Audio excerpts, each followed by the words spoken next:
On parle beaucoup d'environnement pour Notre-Dame-des-Landes. Mais ce transfert va-t-il réellement créer des emplois?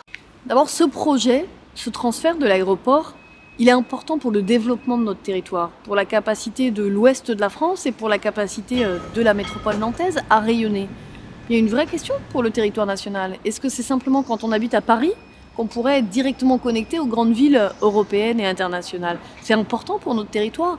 Pour moi, à Nantes, c'est la nouvelle gare en 2019, plus le grand port maritime, plus le transfert de l'aéroport, ça fait partie d'un projet global. Ensuite, qu'est-ce qui va se passer sur le site actuel de Nantes Atlantique? Deux choses. D'abord, aujourd'hui, sur le site, on a un pôle national sur l'industrie du futur, notamment avec Airbus, 5000 emplois.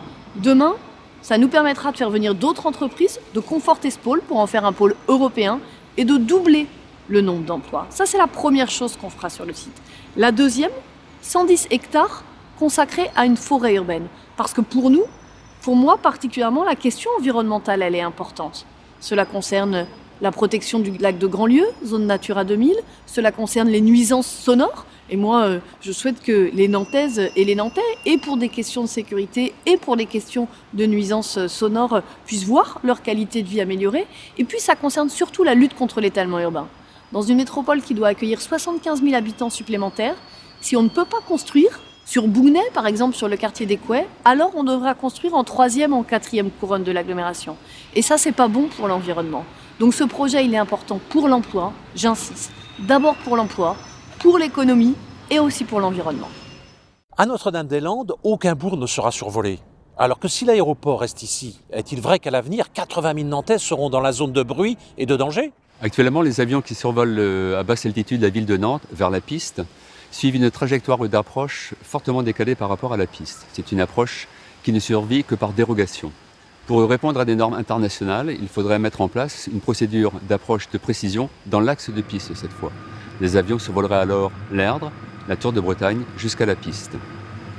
Il y aura également un report de trafic sur cette trajectoire mise aux normes, donc plus de trafic sur la ville, plus de nuisances sonores. Enfin, pour déplacer une trajectoire en dessous de 2000 mètres, il faut impérativement une enquête publique, très peu souvent évoquée d'ailleurs, et certainement à suivre une bataille juridique. De nombreuses villes subissent des contraintes de survol sans pouvoir y échapper. Nantes a anticipé depuis longtemps sa solution vers Notre-Dame-des-Landes.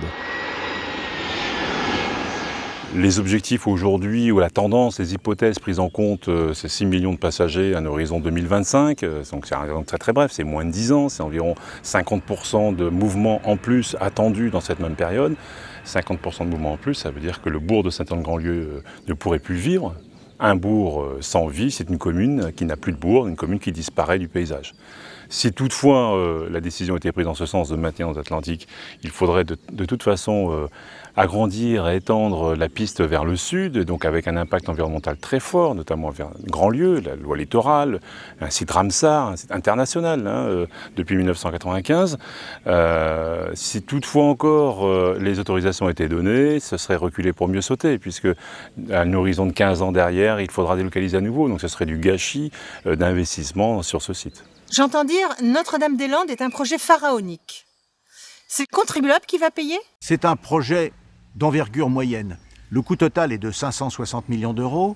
Sur ces sommes, l'État verse 130 millions d'euros, notamment pour la construction de la tour de contrôle. Les collectivités locales, 115 millions d'euros. Et il s'agit d'un prêt remboursable. Et Vinci finance évidemment le reste. Et si le projet de Notre-Dame-des-Landes ne se faisait pas, ce serait cadeau? Abandonner le projet coûtera cher. Tout d'abord, il va falloir aménager Nantes Atlantique, la piste, les bâtiments. Le coût de cet aménagement est estimé à près de 800 millions d'euros par une étude. Et puis ensuite, il faudra indemniser le concessionnaire pour la non-réalisation de Notre-Dame-des-Landes. Et ça sera à la charge du contribuable. Je suis personnellement très attaché à la démocratie.